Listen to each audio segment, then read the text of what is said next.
할렐루야. 잠자수 주님의 은총과 평화가 우리 가운데 늘 함께 계시기를 간절히 축원합니다. 여러분 한 주 살아가시는 동안에 힘들고 지치고 외로울 때마다 우리 곁에 함께 계신 주님을 꼭 기억하실 수 있기를, 성령께서 함께 계신 주님을 기억나게 해주시기를 간절히 축원합니다. 기독교 신앙, 우리는 모두 다 신앙을 가진 사람들이고 예수님을 주로 고백하고 하나님의 구원을 갈망하며 이 신앙의 길을 함께 걷고 있는 사람들입니다.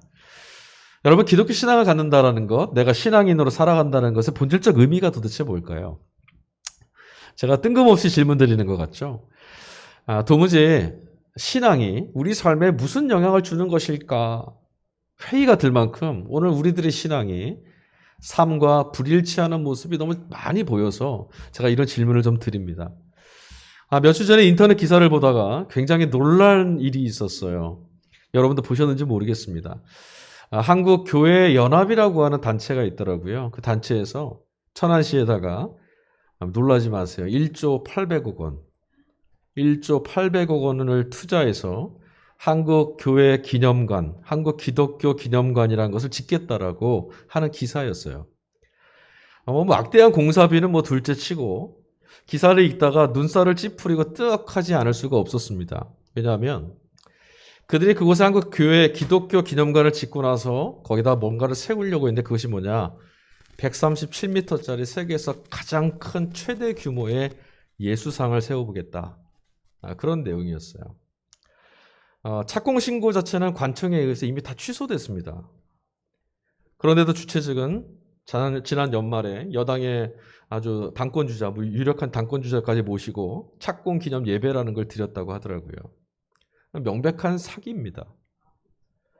그런데도요, 제가 이 기사를 읽으면서 마음이 좀 불안했어요. 왜냐하면 복음이라든가 선교라는 단어를 운운하는 이런 식의 선동에 쉽게 휩쓸리는 순진한 교우들이 있기 때문에 세계 최고라, 세계에서 가장 크다, 이런 탐욕이 신앙의 언어로 둔갑되어 있는 그런 모습, 한국교회의 민낯을 보는 것 같았고 우리 신앙의 현주소를 보는 것만 같아서 부끄러웠습니다.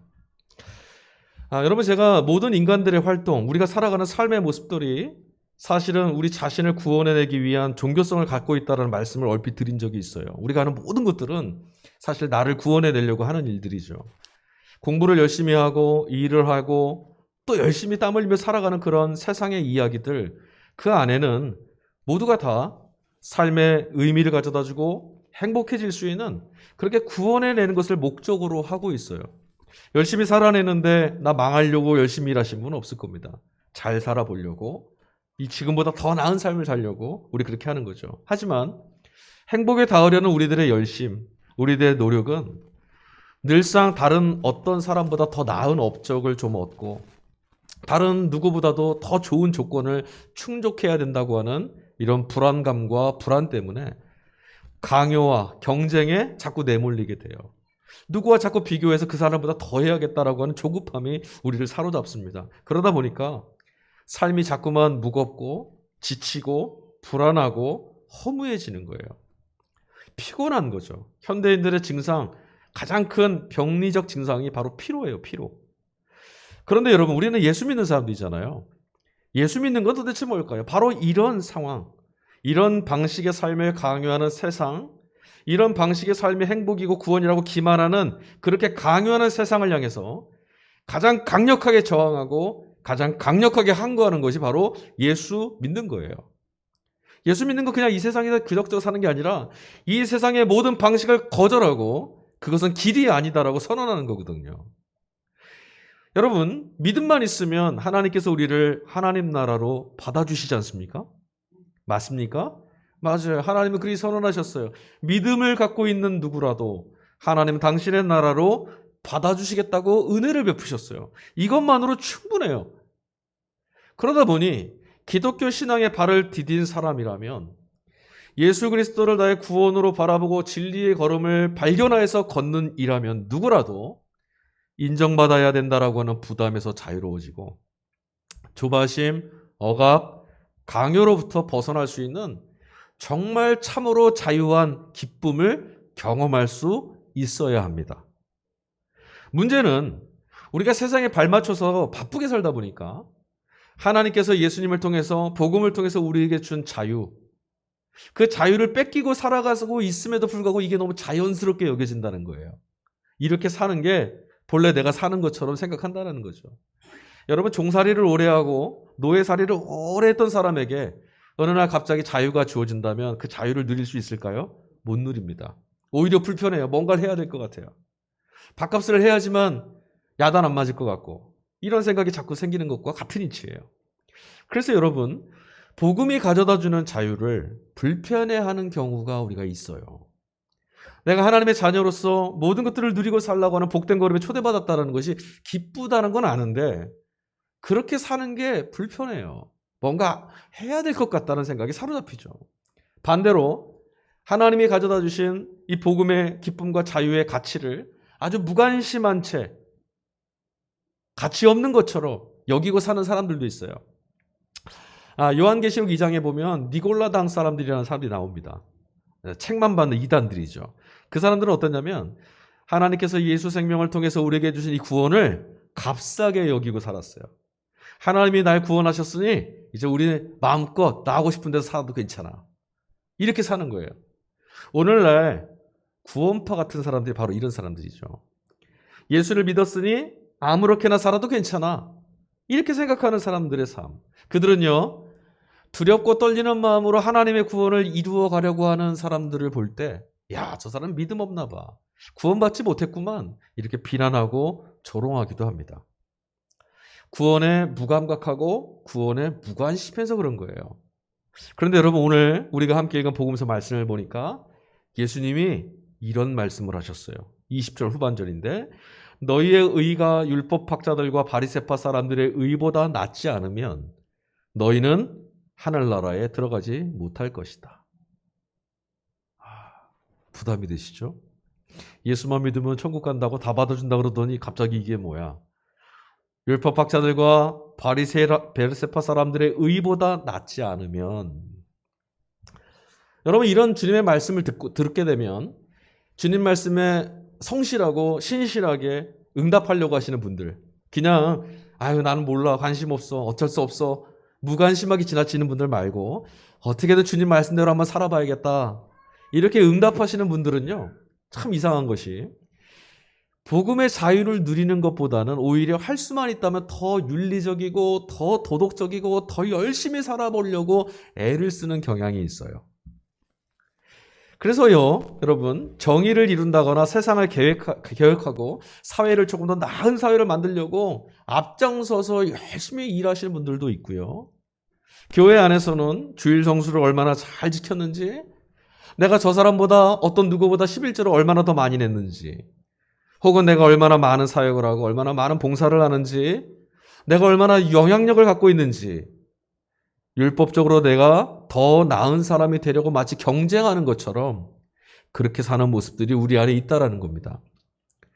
여러분, 이런 율법주의적인 열심으로만 본다면 여러분, 한국교회는요, 정말 세상을 구원하고도 남을 만큼 모범적이에요. 세계 어느 나라에도 이 한국교회의 신앙의 열심을 따라가는 나라가 없어요. 여러분, 그런 말씀 많이 들었잖아요. 한국교회보다 기도 많이 하는 교회가 없고 한국교회보다 예배 많이 드리는 교회가 없어요. 한국교회보다 교회의 이름으로 일 많이 하는 교회도 없어요. 우리 교회, 한국교회 정말 잘 모입니다.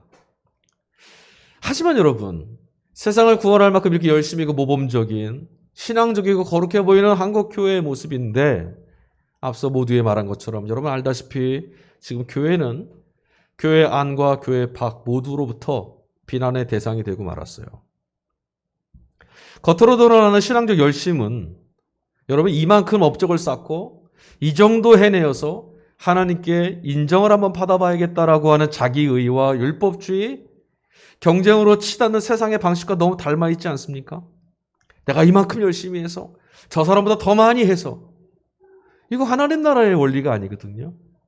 율법이 지향하고 있는, 바라보라고 하는 하나님을 놓치고 얼마나 율법을 내가 지켜낼 수 있을까, 여기에만 우리가 관심을 가져요. 여러분, 무언가를 지켜낸다고 하니까 신앙심이 대단한 것처럼 보이잖아요. 하지만 여러분, 그 마음속에는 이만큼 하지 않으면 안 된다라고 하는 불안감과 나는 이만큼이나 해냈다라 그런 자기의가 그 안에 도사리고 있는 거예요. 하지만 여러분, 오늘 예수님의 말씀 다시 한번 잘 들어보세요. 예수님은 지금 서기관과 바리새인의 의보다 더 낫지 않음이라고 하셨지, 너희는 바리새인과 서기관들보다 더 율법적으로 살아라 말씀하신 적이 없어요. 잘 기억하셔야 돼요. 그들의 의보다 너희의 의가 더 나은 의여야 된다고 하셨지, 그들보다 더 율법적으로 살아라, 더 열심히 살아라, 더 많은 일을 해라 하신 적 없습니다. 오늘 구약 본문으로 주어진 말씀은 이사야 말씀이었어요. 이사야 선지자는 이 바리새인들이 보여준 신앙적 열심주의라는 것이 얼마나 기만적인 것인가, 그걸 오늘 이야기해 줍니다. 이사야서에서 선지자가 그들의 기만적 신앙 행위를 고발했던 대상은 뭐였냐면 그들이 목숨처럼 지키려고 했던 율법, 특히 경건 행위의 핵심 중에 핵심이었던 금식이었어요. 유대인들은요, 정말 내가 경건한 유대인, 하나님 야훼를 잘 믿는 신앙이라는 걸 드러내기 위해서 뭐냐, 금식했어요. 예수님이 그런 말씀 하시지 않았습니까? 너희가 금식할 때 머리에다 기름을 바르고 금식하지 않는 사람처럼 보여라. 금식하는 거 티내지 마라 말씀하셨던 바로 그 대목이에요.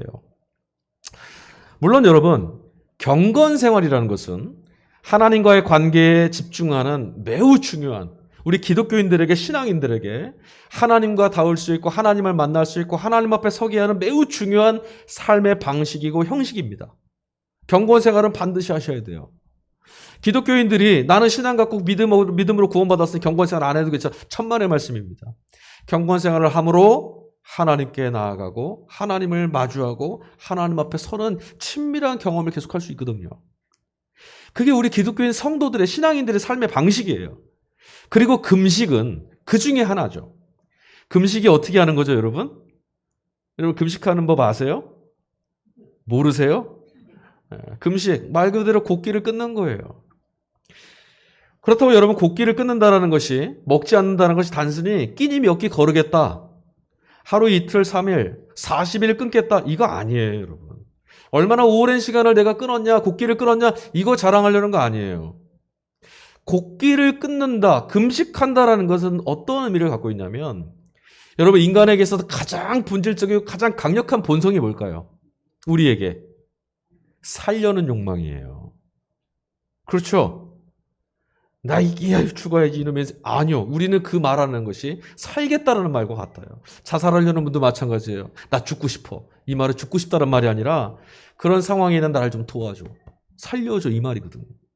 그러니까 인간 안에, 우리 안에는 가장 강력한 욕망은, 본성은 살려는 욕망이에요. 그런데 이 본성을 거스르는 거예요. 곡기를 끊는다는 거, 여러분 먹지 않으면 어떻게 됩니까? 죽어요. 내가 먹지 않으면 죽는다라는 것, 죽는 존재라는 걸 경험하려고 하는 의식이 금식이에요. 그리고 그 목적이 뭘까요? 죽음을 경험하려는 목적은 뭐냐면 바로 하나님과의 관계에 집중하려는 거예요. 먹는 것으로 사는 줄 알았는데 먹는 걸 끊고 보니 하나님밖에 보이지 않더라. 그렇게 하나님 만나려고, 하나님 앞에 서려고 금식을 하는 거죠. 곡기를 끊어보는 거예요. 여러분 실제로 죽음에 이르게 되거나 죽음의 목전에 있다고, 내 자신이 그런 상황에 있다고 우리가 알게 되면 어떻게 될까요? 여러분 지금 그동안 소비하고 낭비하고 휘둘리며 이거 다니면 안 된다고 몸부림치고 바쁘게 살아왔던 모든 것들의 집착을 벗어낼 수 있어요. 나 지금 이거 해야 되니까 바빠, 다른 거 할 시간 없어, 당신 만날 시간 없어, 이거 할 시간 없어 했던 그 모든 것들도, 여러분 우리가 죽음 앞에 서 있다면 어떻게 됩니까? 그거 필요 없어요. 그렇잖아요? 여러분 만약에 지금 오늘 이 시간 우리가 어떤 뉴스를 접했다고 해요. 만약에 저 밖에, 지구 밖에서 해성이 다 오고 있는데 이게 충돌을 할 것이다, 이제 한 2시간 있으면 충돌한다, 그럼 지구는 망하게 된다, 이런 소식을 들으면 여러분 어떻게 하시겠어요? 여기서 기도하고 계시겠어요? 아유, 전 집으로 갈 거예요. 사랑하는 이들, 하나님이 내게 맡기신 이들 곁으로 달려갈 겁니다. 그동안 밥 먹고 살아야 됐던 거, 돈이 있냐 없냐, 이거 잘 문제 해결하느냐 안 하냐, 아무것도 생각 안 나요. 그런 건 죽음 앞에 서고 보니 우리를 붙들고 놓지 않던 그 모든 것들을 놓을 수 있게 되는 거죠. 집착에서 벗어날 수 있어요. 그래서 금식하는 것, 금식의 자리에 선다라는 건요, 자꾸만 내 주변에 내가 붙들고 있던 것을 덜어내는 거예요. 그렇게 내 것을 자꾸 덜어내면서 부정하는, 나를 부정하는 것이 바로 죽음의 경험, 금식의 자리입니다. 그런데 우리들의 금식은 희한합니다. 우리의 금식 기도를 보면 온통 내가 살기 위해서 바라고 구하고 원했던 것들을 어떻게 얻을 수 있고 어떻게 구할 수 있을까, 어떻게 이룰 수 있을까, 이거 매달리는 자리가 되고 말았어요. 심지어는 이렇게 기도를 가르치시는 분도 있더라고요. 아주 분노가 일어요. 목숨을 걸고 하나님께 때를 써라. 무슨 말씀이에요? 목숨 그거 누구 건데? 하나님 건데. 우리가 하나님께 때를 써서 하나님의 뜻을 바꿀 자가 아니라 하나님의 뜻에 우리를 포기하고 맡겨야 되는데 거꾸로 가르치는 거예요. 자기 부인의 죽음의 자리가 금식인데 내가 죽는 것을 인정하고 깨닫고 발견하겠다고 금식의 자리에 서서는 오히려 나를 강화시키고 나는 살아내야겠다고 몸부림치니 여러분 죽어야만 경험되는 게 부활이잖아요. 살려고만 하니 부활의 능력을 경험할 수가 없는 거예요. 세상이 왜 기독교를 무서워합니까? 로마 황제가 왜 아무것도 아닌 예수 따르는 기독교인들을 그렇게 두려워했을까요? 죽자고 달려드니까. 죽는다 그러는데 뭘로 위협할 수가 있어요? 황제의 권위도 필요 없어요. 이사야 58장 오늘 본문 3절에 보니까 이렇게 말합니다. 이사야가. 유대 사람들이 이렇게 하나님 앞에 금식하고는 이렇게 말했다는 거예요. 주님께서 보시지도 않는데 우리가 무엇 때문에 금식을 합니까? 주님이 알아주시지도 않는데 우리가 무엇 때문에 고행을 해야 합니까? 너희들이 금식하는 날 너희 자신의 향락만을 찾고 일꾼들에게는 무리하게 일을 시키는 것도다. 이렇게 이사야가 지금 고발하고 있어요. 이사야 선지자의 눈에 금식기도 열심히 하는 유다 백성들의 모습이 어떻게 보였냐면 온통 하나님께 무엇을 얻을까 여기에만 관심이 있는 것처럼 보였어요. 겉으로는 아주 그럴듯해 보였습니다. 그리고 그런데 그럼에도 불구하고 그들의 마음은 어디에 가 있었냐면 향락을 향해, 쾌락과 욕망을 향해, 내 욕심을 향해 쏠려 있다는 것이 이사야 선지자의 눈에 보였어요. 선지자의 눈에 보일 정도면 하나님은 어떻게 보고 계실까요?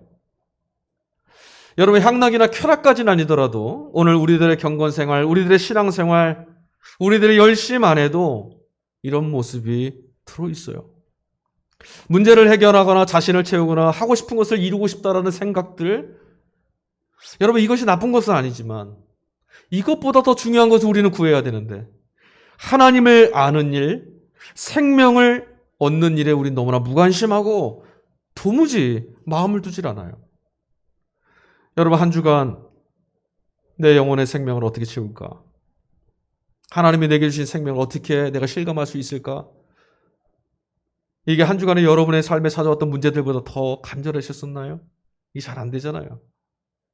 여러분 우리는 어떻게 하면 이런 신앙적 가식에 유대인들처럼 하나님 앞에 나는 금식하고 있어야 하면서도 전혀 하나님과 관계없는 것들을 구하는 이런 가식에 떨어지지 않고 본질적인 생명이라고 우리가 고백한 그 하나님께 집중하고 살 수 있을까요? 주님이 우리의 생명의 구주이시고 하나님의 생명의 근원이시라 했잖아요. 그럼 하나님께 잇대어 있어야 살 것 아닙니까? 그런데 우리는 왜 하나님께 집중하지 못할까? 어떻게 하면 그게 가능할까? 지난주일 이독서 성서회가 본문 말씀에 바울 사도의 고린도전서 말씀을 읽어드렸어요. 기억나세요? 유대인들은 표적을 구하고 헬라인들은 지식을 구하나 지혜를 구하나 하나님께로 구원받은 우리는 십자가의 도가 하나님의 능력이라고 바울이 그렇게 말했잖아요. 바울은 십자가의 길이 하나님의 능력이라고 했습니다. 그런데 여러분 자꾸만 금식의 자리에서 살기 위해 세상의 것을 자꾸 채우려고 애쓰는 우리들, 과연 예수의 십자가를 통해서 하나님의 능력을 경험하고 있을까? 예수의 십자가를 통해서 우리가 얻고자 하는 건 뭐였을까? 혹시 황제의 명예와 황제가 누리는 성공, 세상에서 우러러보는 어떤 것들을 우리 구하려고 했던 건 아니었을까? 그 능력 되시는 예수 그리스도께 집중하고 살 수 있어야 되는데 언제나 어디서 삶의 목표와 방향과 우리들의 전 삶이 거기에 놓여 있어야 되는데 사도들이 말한 것처럼, 초대교회 성도들이 말한 것처럼 먹으나 입으나 자나 누우나 사나 모든 것이 하나님의 영광을 위해서여야 되는데 우리 이게 잘 안 된다는 거죠. 어떻게 하면 우리가 바울 사도처럼 십자가의 능력에 사로잡혀서 올곧은 생명, 하나님을 향해서 걸어갈 수 있을까? 이게 우리 신앙인들의 숙제잖아요. 오늘 이독서 서신서에서도 바울은 동일하게 고린도 교회를 향해서 말하고 있습니다. 그는 이렇게 말해요. 자신이 십자가의 길을 걸어갈 수 있었던 이유와 근거 설명하는데 세상의 지혜가 아니라 하나님의 지혜에 내가 사로잡혀 있었기 때문이다 라고 설명해요. 하나님의 지혜. 자, 여러분, 하나님의 지혜는 뭡니까? 어떤 게 하나님의 지혜일까요? 솔직히 말하면요, 우리들은 하나님의 지혜라고 하면 세상에서 어떻게 하면 지금처럼 어리숙하게 살지 않고 가난하게 살지 않고 실패하지 않고 세상에서 잘하고 성공하고 부자되고 행복하게 살 수 있을까 하는 어떤 요령, 비법 이런 것들을 떠올려요. 하나님의 지혜가 내게 있었어. 그래, 난 이렇게 잘 사는 거야 라고 말하고 싶어요. 하나님의 지혜를 가지면 어려운 일을 면할 수 있게 될 것 같고 하나님의 지혜를 갖고 있다라고 하면 내 자신이 바랬던 것들 다 이룰 수 있는 것처럼 생각해요. 목회자들도 똑같아요, 여러분. 목회자들도 성공한 목회를 하고 있으면 세상 사람들로부터 존경받을 만한 위치에 올라가면 내가 하나님의 지혜 덕분이다라고 쉽게 말해요. 그러나 여러분, 하나님의 생명의 근원이시라는 것을 아는 것은 세상살이의 요령을 터득하는 것과는 전혀 다른 문제예요. 세상에서 이렇게 살았어, 잘 살았어 아무리 드러나도 내가 하나님은 생명의 근원인 맞아. 하나님의 말씀으로 사는 거 정말 맞더라. 하나님께 이어져만 정말 사람답게 살 수 있더라. 이걸 경험하는 건 완전 별개라는 거예요. 우리는 겉으로 얼마든지 그럴 법하게 보일 수 있거든요. 신앙은 여러분 처세술이 아니에요. 신앙은 이 땅을 어떻게 살아갈 것이냐 이걸 가르쳐 주는 것이 아니에요. 이 땅에서 어떻게 하나님 나라 백성처럼 살 것이냐. 하나님의 나라, 하나님의 능력, 십자가의 능력을 어떻게 실제적 능력으로 하나님을 경험하는 것처럼 살아낼 수 있을 것이냐. 이거죠. 바울은 하나님의 지혜, 그 지혜로 십자가의 능력을 경험했다고 하면서 그렇게 하나님의 능력으로 경험하는 방법은 딱 하나가 있다고 오늘 서신서에서 말해요. 궁금하시죠? 2장 4절, 고린도서 2장 4절. 나의 말과 나의 설교는 지혜에서 나온 그럴듯한 말로 한 것이 아니라. 여러분, 그럴듯한 말에 속지 마세요. 지혜에서 나오는 그럴듯한 말로 한 것이 아니라 성령의 능력이 나타낸 증거로 하는 것입니다.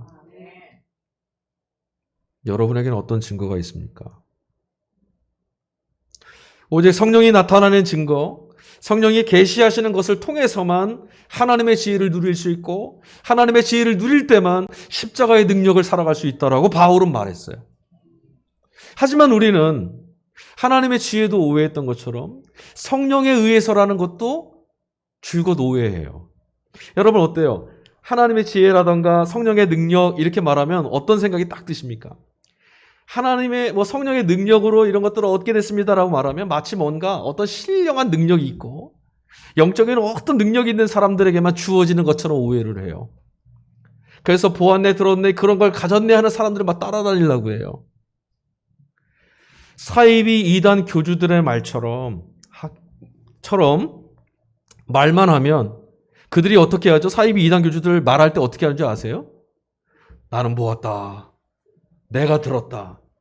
나만 알고 있다. 이렇게 말해요. 자기가 신령한 것처럼. 나는 성령과 교감했다. 하나님이 내게 말씀해 주셨다. 주님이 찾아와 내게 응답해 주셨다. 그러니 들으라. 이렇게 말해요. 그거 마치 자기 자신만 어떤 진리에 어떤 특별한 사람이 되어서 도달해 있는 것을 행세하는 거예요. 예수님은 사람을 차별하시지 않아요. 예수님이 이 땅에 오셨다는 것은 만민에게 하나님의 영을 부어주시고 하나님 백성 되게 하시려고. 우리 모두에게. 그래서 사람들은 이런 사람도 있는가 하면 그런 사람들을 보면서 내심 또 부러워하시는 분들도 그렇게 많아요. 야, 참 부럽다. 나도 저런 능력이 있으면 좋겠다. 기독교 신앙이 처세술의 수준으로 떨어진 거예요. 죽어도 괜찮다면서요. 주님이 선택하셨던 십자가의 길을 보고 있으면 여러분, 하나님의 지혜가 무엇인지 분명히 아실 수 있을 거예요. 십자가 보세요, 십자가. 하나님의 지혜는 세상의 지혜를 거스르는 거예요. 예수님이 십자가 왜 지셨어요? 세상을 거절하셔서. 그리고 결국 그것을 힘과 명예로 누리고 있는, 세상의 힘과 권세와 명예를 누리고 있는 그 세상 권세자들과 세상의 유력자들과 함께 없어질 모든 것들은 또 뭐라 말하냐면 세상의 지혜라고 하는 거예요. 주님이 오실 때 다 사라질 것들. 여러분, 오늘 이 세상에서 훌륭한 사람 되고 명예를 얻고 지혜를 얻고 부자 되는 것, 엄청나게 큰 교회를 하는 것, 예수님이 다시 오시면 어떻게 될까요? 그날은. 그거 어떻게 될까요? 다 사라져요. 모든 공적은 다 불에 탈 거예요. 어제도 오늘도 영원히 있을 지혜. 우리가 죽음을 열고 나가는 그곳에도 있어야 될 지혜. 진리, 생명, 그리스도. 바로 하나님의 지혜예요. 우리는 이미 그것을 그리스도, 예수 그리스도를 통해서 보았고, 들었고, 알았고, 믿게 됐어요. 이 세상에는 감추어져 있지만 본질적인 우리의 구원, 하나님 나라가 우리에게 찾아왔다는 것을 우리는 예수님을 통해 봤잖아요. 이게 지혜예요. 남들은 알지 못하지만 알게 된 것. 내일 사라질 것이 아니라 영원히 있을 것. 자, 그렇다면 여러분, 사도 바울이 지금 성령을 통해서 이런 것들을 자신은 보았고 그 증거를 통해서 하나님의 지혜를 얻고 십자가의 능력을 살아냈다라고 말하는데, 자, 그럼 우리가 성령을 통해서 하나님의 지혜를 얻게 되고 하나님의 지혜에 이르게 됐다는 것은 우리가 또 어떻게 알 수 있을까요? 어느 수준이 되면 내게 하나님의 지혜가 이르렀구나 알 수 있을까요? 기도, 전도, 섬김, 봉사, 선교, 업적, 성과, 목사니까 저는 성공한 목회, 다 좋은 것들이죠. 중요한 것들입니다. 그러나 이런 모든 눈에 보이는 것으로는 성령이 우리 안에 하나님의 지혜를 가져다 주셨다는 것을 드러낸 증거가 될 수 없어요. 없습니다. 속지 마세요. 저 사람이 이런 모습을 하고 이런 걸 이루었으니 성령에 의한 능력을 받은 것, 천만의 말씀이에요. 하나님의 영은 보이지 않아요. 천사처럼 거룩해 보이고 삶이 자꾸 형통해지고 얼굴빛이 해처럼 밝아지고 이것도 증거가 아니에요. 하나님의 나라는 자기의 의나 자기의 업적을 통해서 드러나는 것이 아니라 오직 하나님의 예수 그리스도를 통해서 구원하시는 은총을 통해서만 발견되는 거거든요. 자, 예수님의 말씀을 다시 한번 읽어보죠. 오늘 복음서 5장 16절. 너희의 빛을 사람에게 비추어서 그들이 너희의 착한 행실을 보고 하늘에 계신 너희 아버지께 영광을 돌리게 하여라. 이상하죠? 결국은 또다시 착하게 살라라고 말씀하시는 거 아닌가, 그럼? 예수님도 지금 이렇게 살아라고 말씀하시는 거 아니에요? 이렇게 반문하고 싶으시다면 여러분 아직 복음의 본질을 실감하지 못하시는 거예요. 여러분, 다시 한번 질문해 볼 테니 속으로 답해 보세요. 우리 안에 착한 행실을 할 능력이 있습니까? 없어요. 어떤 상황이 되어서 그렇게 보여질 수도 있고 그런 척할 수도 있어요.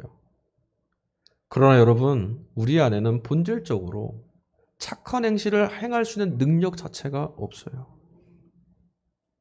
그래서 우리가 하는 모든 것들은 겉으로 볼 때 대단히 착해 보이고 선해 보인다 하더라도, 사람을 위하는 것 같고 구원하는 것처럼 보여도 기만에 그치고 정죄감에 떨어질 뿐이에요. 본인은 알아요. 다른 이들이 나를 칭찬해도 본인은 알 거예요. 내 안에 그런 능력이 없다라는 것을. 오늘 말씀의 5장의 앞선 13절, 14절을 다시 한번 꼼꼼히 읽어볼까요? 주님이 이렇게 말씀하셨습니다. 너희는 세상의 소금이다. 소금이 짠맛을 잃으면 무엇으로 그 짠맛을 되찾게 하겠느냐? 짠맛을 잃은 소금은 아무 때도 쓸데가 없으므로 바깥에 내버려서 사람들이 짓밟을 뿐이다. 너희는 세상의 빛이다. 산 위에 세운 마을은 숨길 수가 없다. 예수님이 말씀하셨습니다. 어떠세요, 여러분? 이 말씀을 들으면 여러분 안에 어떤 마음의 각오와 결단이 생기세요? 그래, 소금처럼 살아봐야지. 그래, 빛처럼 한번 살아봐야지. 이런 생각이 드시나요? 그 생각이 드실까 봐 설교하는 거예요. 내려놓으세요. 지금 방금 전에 얘기했잖아요. 우리 안에 착한 행실을 행할 능력이 없어요. 만약에 우리 안에 그런 능력이 있다면 예수님이 이렇게 말씀하셨을 거예요. 너희는 가서 소금이 되고 가서 빛이 되고. 아니 그렇게 말씀 안 하셨어요. 너희는 세상의 소금이다. 너희는 세상의 빛이다. 짠맛이 없다면 여러분 그거 소금입니까? 아니에요. 빛이 없다면 그것이 빛입니까? 어둠입니다. 뭔가를 해야만 소금이 되는 거고 뭔가를 해야만 빛이 되는 게 아니에요. 소금이니까 빛이니까 뭔가를 해야 하는 것이 아니라 그냥 있으면 되는 거예요.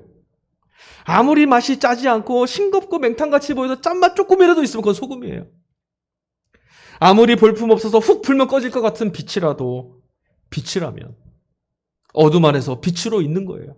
어둠이 몰려나가는 거죠. 여러분 걱정하지 않아도 소금이라면 당연히 짠맛 나는 거예요. 애쓰지 않아도 짠맛이 나는 거라고요. 빛이 빛으로만 있으면 무엇을 하지 않아도 말씀드렸다시피 어둠은 사라지는 거예요. 주님의 말씀 다시 읽어보세요. 주님은 그래서 우리에게 분명히 너희는 세상에서 소금이나 빛이 되라 라고 말씀하시지 않았다라는 거예요. 잊지 마세요. 속지 마세요. 말씀을 정확하게 기억하고 읽으셨으면 좋겠어요. 과연 그러면 우리는 소금입니까? 과연 우리가 그럼 빛일까요? 이 질문을 하셔야죠. 우리가 그렇다면 어떻게 그럴 수 있고 또 그렇다는 것을 어떻게 확인할 수 있을까요? 여러분 소금이십니까? 빛이십니까? 예수님이 말씀하셨는데 정말 나는 그런 사람입니까? 어떻게 그렇게 됐습니까? 그것을 어떻게 확신하십니까? 여러분 내가 소금인지 빛인지 그것을 눈으로 확인하고 알아볼 수 있는 방법은 없습니다. 그럴듯하게 보이는 거 아니라 그랬어요. 애쓰는 거 아니라 그랬어요. 이것이 소금인지 빛인지는 우리가 그걸 자체를 알 수는 없어요.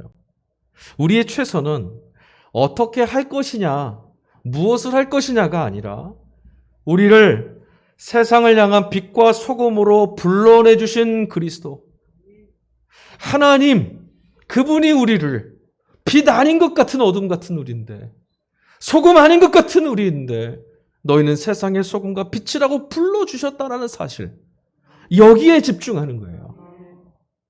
여기에. 이게 실감이 나야 돼요. 그래서 맞아요 하나님 감사해요. 이게 터져나와야지. 그래 이렇게 한번 해봐야지. 거짓이에요. 그럼 복음이 아니에요. 얼마나 열심히 하면 소금처럼 될 수 있어요? 몇 프로 짜면 소금이죠? 조금 더 얼마나 밝아지면 빛입니까? 바쁜 세상살이가. 그런데 여러분 우리가 이거를 집중하지 못하게 만들어요. 자꾸. 하나님이 누구이신가? 그리스도가 누구이신가? 자꾸 집중하지 못하게 만들어요. 집중하는 방법이 하나 있어요. 임박한 하나님의 나라. 죽음이 바로 이런 거예요. 하나님 나라가 지금 여기 목전 앞에 와 있다니까요. 이게 현실이 되고 실감이 나면 하나님을 향해 주님을 향해 집중하지 않을 수가 없어요. 앞서 말씀드렸잖아요. 죽음이 내 앞에 와 있는데 다른 거 돈 벌러 가시겠어요? 살려는 생각에서 주님이 우리를 위해 죽어주셨으니 이제 나는 주님과 함께 죽겠다라는 마음으로 전향할 때 우리 그때 그곳에서 주님을 볼 수 있어요. 초기 교회 공동체는 그렇게 주님의 말씀을 따르며 살아갔고요. 예수님도요. 그렇게 자신의 온 몸과 영혼을 하나님께 맡기면서 주어진 33년의 삶을 관통해 가신 거예요. 여러분 믿음으로만 하나님께서 우리를 구원해 주신다라는 거. 여러분 그래서 예수님을 통해서 우리가 구원을 얻었다라는 거 우리 알고 있어요. 그러면서도 복음, 믿음, 은혜 이건 누리며 사는 것 관심이 없고 그렇게 살아가는 방식 불편해해요. 여전히 어떤 방식으로 살아야 되는지 구체적으로 신앙생활을 어떻게 해야 되는 것인지 이거 도대체 뭐 하라는 것인지 잘 모르겠다라고 하소연하시는 분들도 있어요. 이렇게 질문하시는 건 전 감사해요.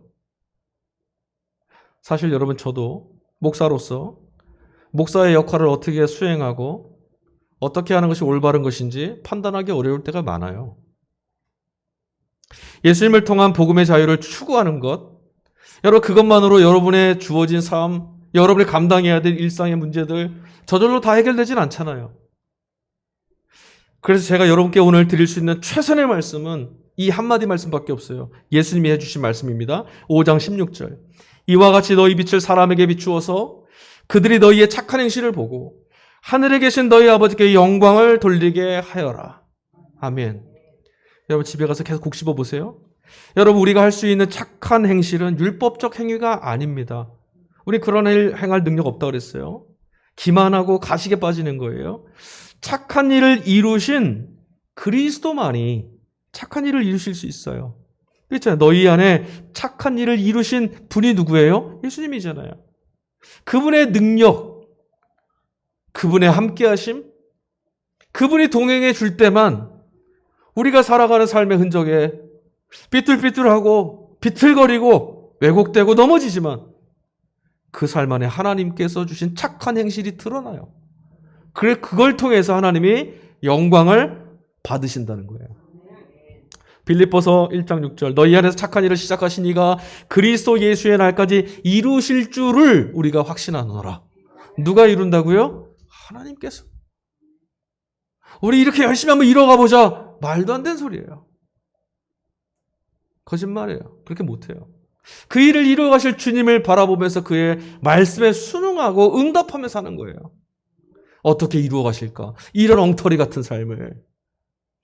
하나님께서 우리를 그리스도의 착한 행실을 전하는 빛과 소금으로 불러주셨어요. 우리에게 이름표를 씌워주신 거예요. 결국 착한 일을 이루신 그리스도께서 우리를 통해 그분이 누구신지 스스로 드러내실 거예요. 이게 놀라운 거예요. 과연 우리 안에서 그리스도가 드러날까요? 자, 우리 옆 사람을 한번 보겠습니다. 살짝 쳐다보세요. 많이 쳐다보면 민망하니까. 자, 다시 저를 보시고. 어때요? 그리스도의 살아계심과 능력이 드러날 것 같아요? 도대체 어떻게 드러날지 잘 모르겠죠? 과연 그런 일이 일어날까?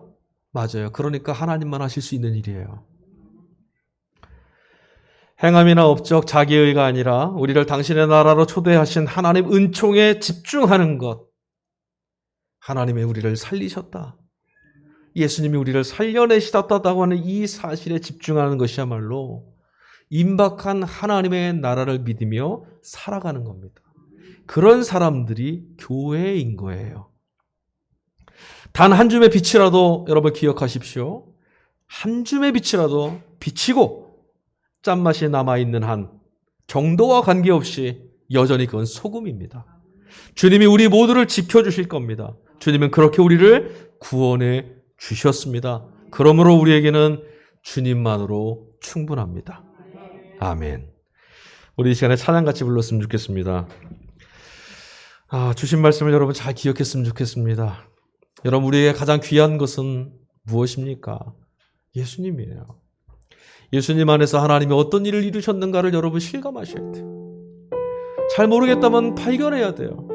발견하게 해달라고 누구에게? 성령의 감동으로 됐다 그랬잖아요. 성령 하나님 내 마음에 감동 주셔서 예수님 안에 담겨있는 그 놀라운 생명 사건을 눈으로 볼 수 있게 해주시고 실감하게 해주시고 하나님의 지혜에 사로잡혀 세상의 지혜를 거스며 살 수 있게 해달라고. 내가 그렇게 해보려고 노력하고 애쓰는 가식에 떨어지는 것이 아니라 하나님의 넘치는 능력으로 넉넉히 살 수 있는 자가 되게 해달라고. 우리 그리스도인들에게는 언제나 어디서나 늘 그래서 그리스도, 예수 그리스도, 하나님의 지혜시고 능력이 그분밖에 없어요. 이 고백을 우리가 함께 했으면 좋겠어요. 내 안에 가장 귀한 것은 무엇이었을까? 우리가 살아가면서 가장 소중하고 존귀한 건 무엇이었을까? 우리 함께 고백합시다.